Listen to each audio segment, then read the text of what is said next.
গত সপ্তাহে আপনারা জানেন কক্সবাজার আমার একটা প্রোগ্রাম ছিল, তো হেলিকপ্টারে গিয়েছিলাম।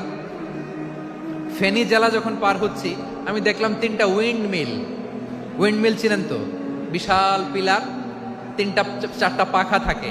বায়ু বিদ্যুৎ কেন্দ্র, বাংলাদেশের প্রথম বায়ু বিদ্যুৎ কেন্দ্র এটা, মুহুরী প্রজেক্ট বলে এটা সম্ভবত, মুহুরী প্রজেক্ট।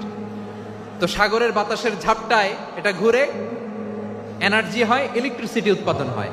তো আমি পাইলটকে বললাম, ভাই এগুলো থেকে কেমন ইলেকট্রিসিটি উৎপাদন হয়? কয় হুজুর একটুও হয় না, কিছুই হয় না। কিছুই হয় না মানে? বলে হুজুর বাংলাদেশে যত উইন্ডমিল আছে এটার পাখা একটাও ঘুরে না।